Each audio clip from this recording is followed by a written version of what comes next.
Leirang satladi khoimu inba mahosani. Bangal sonbi oirubana khoimu singa sathengna basungam zededo. Pamu kada yaunaba, nungshi kada lejaba fangnaba, lamhenba khoimu singbu themzinjaba, mityambisu tahanbinu, lamhenbini pangthokpinu. Leirangi lahidi, leirang laikanunda, chetna lutuna thamjari, shingeli ta chanabi, ningol pukning khangbiyu, hainam leinam yeliba, liri humba malangba, pakhang pukning themzinbiramu. Malem Facebook hek hangdokpaga post adu thengnarami machinda murum sonduna mahakna thagalakpa post khudimak loina phajai pabadasu yamna nungai karigino aina maga asuk yam loina ningliba message kaya ma thara faw reply matta piraktaba scene fawba tobidaba asuk yam ego wangba nupi napal kaba nupi haiduna yamna sauna akanba wahaiga loinana aroiba oina message thaki Thaja Facebook hangdokpaga malemgi message lakpatu thengnaki toina message tharakpana malembu ningthina khangki message hallaroi khanna hankidragani adubu soibadagi message seen tauki tharamliba pendabagi akanba wahaigi message amadi kuina seen tawrudraba message seen taukibada reply pidrabadi nungaite khanduna message reply hanbada tarami yamna sauraba male matangna matamna message hankidre warobinu asumna yamna waroramni khanbada yamna nungaizade malem tumlamdai Facebook amuk hangdokpaga message lakpa ubadagi kanagino yengki thajagi reply oirambada mahak yamna harauzaki mahakna thina ngangluraga thajagi reply parubada yamna ikaiki malem thajadana reply pirakpa yamna nungaiba phongdokjari sauningduna akanba wahai khara haikibagidamak sorry thaja saufam thokpani aina reply haludabanani adubu nangna aibu munna khanglamlabadi waroramloi malem aidi nangi saireng nahakna thakalakpa status yamna ngaujiba mini marup oina loinabada kairatra numit adugi reply aduna makhoi ani Facebook ki marup haibadu oiki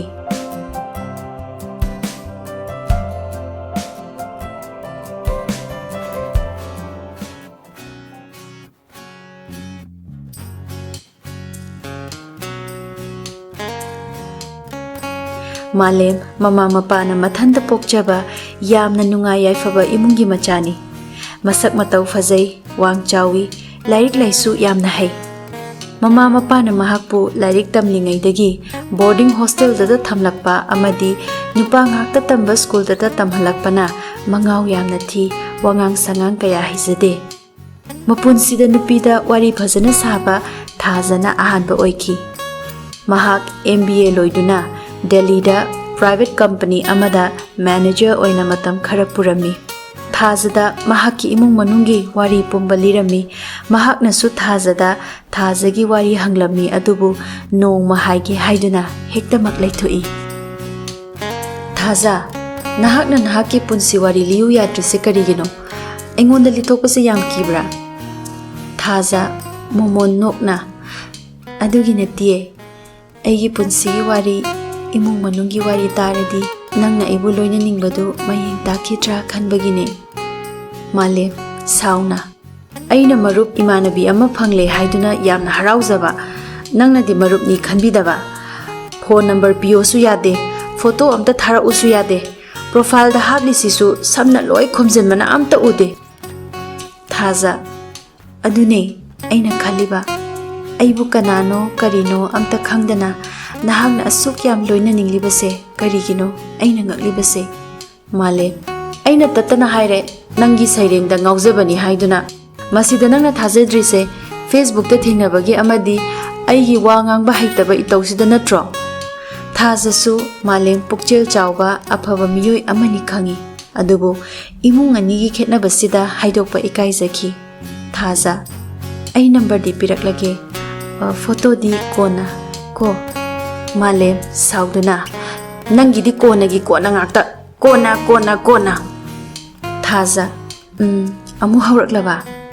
ai tum lagi ko noidi tolok chabani na phai ekoi di yahonga na hauduna sel taludoi na tumle ko Malem number haibadudi Thaza ho thakrabani asumna message amadagi ani dagi ahum sum wari tawrakpana phone da wari saba hauki Thazagi khonjel tabada Malem Thazabu uningba sum helaki photo tharaknaba kaya haiki Thazana sakthi ikai haiduna thakide Malem saungna phone thamkiba kayani ngaihak sauramlaga call hekta tawrai Thaza Malem gi mong matawdu kharadi chingnei adubu thawaina khanjilude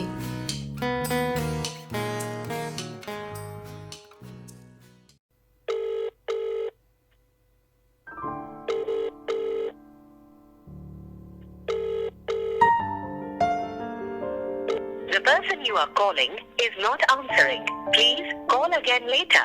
आप जिस व्यक्ति को call कर रहे हैं वह अभी call नहीं ले Nung पा रहे Malem na हैं। call कृपया tawbada कुछ समय pairakide बाद कॉल करें। Anirak ahumlak tawbada pairaktrabada photo da haimanbadagi saukrabara khanki Malem thawai yamna nungairamde Thaza thabak inkhang loiraduna tumba changlami Malem gi call laktradi kaidawrage khanna phone du yenglobada Malem gi miss call mayam lairamba thengnaki Thaza phone tawrakhi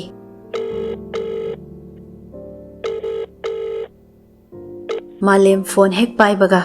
ngasaidagi kadai chatloi ha phone painingdraba natro pairakanu phone ga tawrakanu Thaza ai thabak tawrubadagi tahodre adugineba hek thengnabaga tawrakli sine Malem asuk thenglasidabу kari thaba ataiga wari tawbada aikhoiga ningsingdraba natro Thaza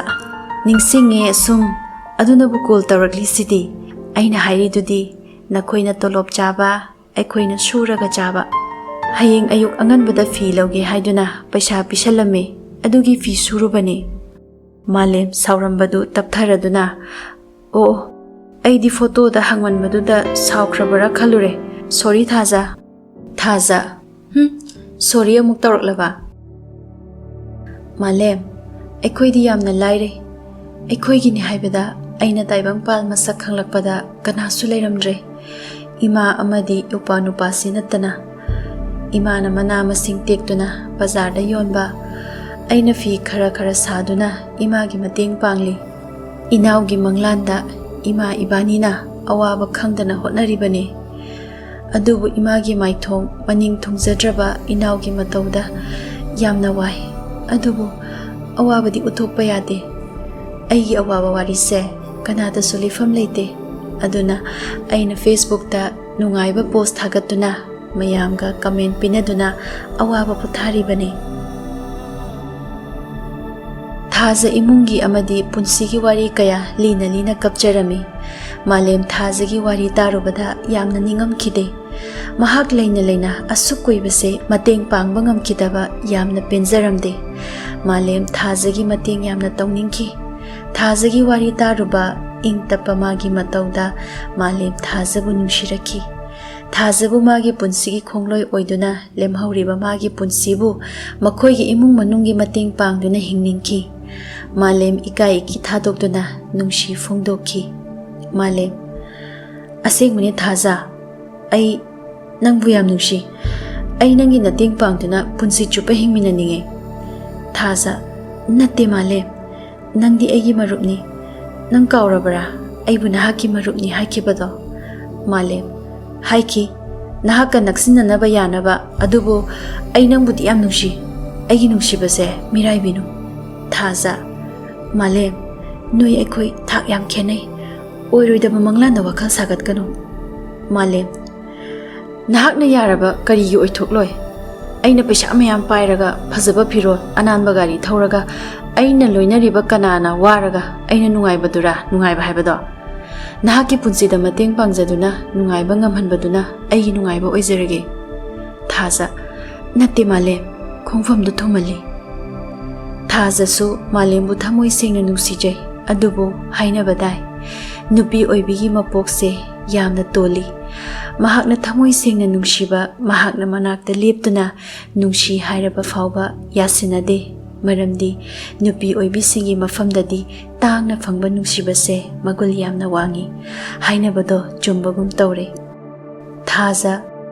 Facebook da thengnaraga karigi firep lauribano aibu thazabiganu aidi yamna fatte matik su chajade saksu yamna thi nahakna khalibado yamna lale male nasana nasabu hantana khangano nahakse aigidi matik yamna chare khanba yaba khalaba matungda phonglaklabane thaza khumpham khangkhide yare haikro haina thamoina hairaklesu chenbalnadi ngamde male pakhum piramdana thamkinu ko ngasidi ko na haiba wahi singdo hairano please aigise serious ne thaza ikai nungsi yanaba taplapna male ngasi nangna phongdokliba thamoinunggi oiba wahi singse nangni imangda leptuna haibiyo matamduda aigi thamoinungda lotliba wahi singse tamlage masi matang yabiyo malem thazagi wahido tabada yamna harauki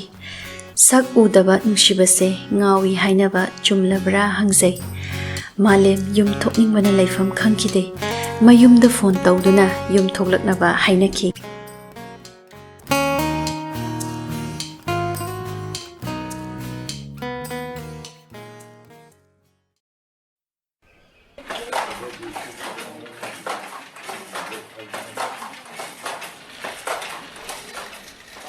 Ningol chakauba mayani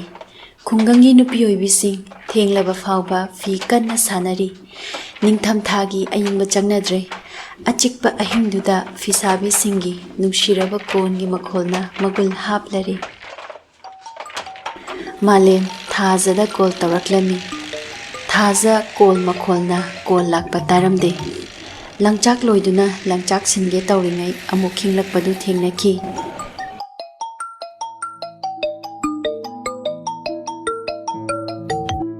Malem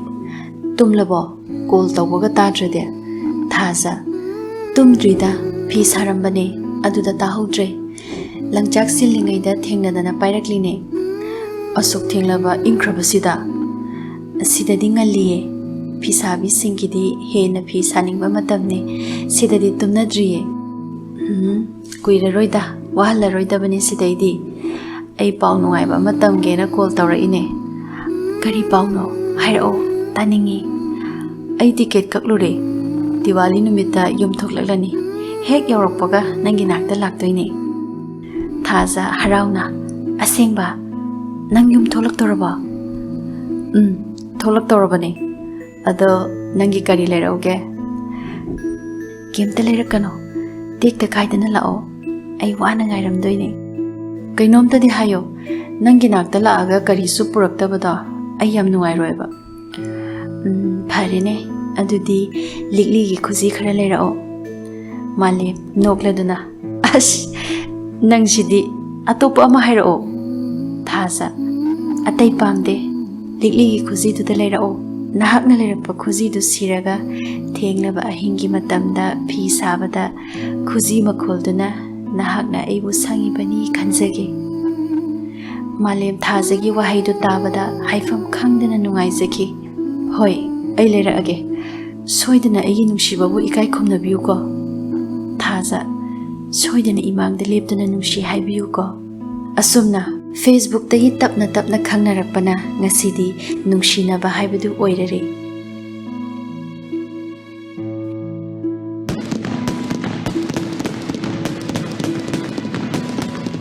Diwali gi nungthil numitni malem thazagi khuji puduna thazagi mamangda leptuna phone da haiba pendaba wahai khudingmak hairurage haiduna laklamni thazasu mingsel mamangda tung amuk yeng mang amuk yeng maki semduna malem lakpa ngaijerami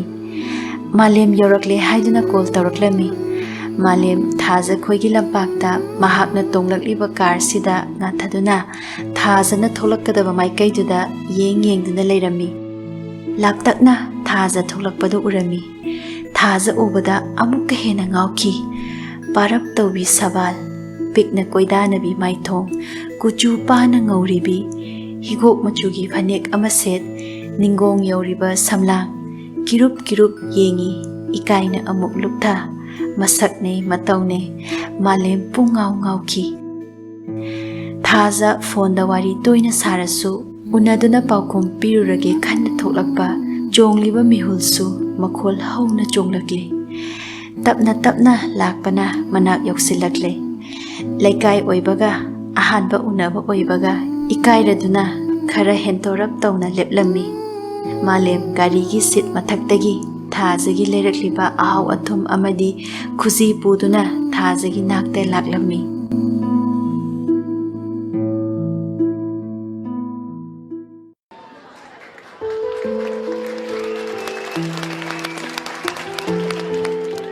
Tanjaduda bambula thaba angang kharana gari macha thawduna lakpa laisabi macha singda bambula laksilami bambula rukiduna gari leithoklaga thorokpada nubi macha singdu thomba tare haiduna haidokpada male ising puba gari duna thomki thaza makhola matabaduda pakatna leithoraki thazagi manakta khuji do taraki amasung male mafamduda aroiba oiki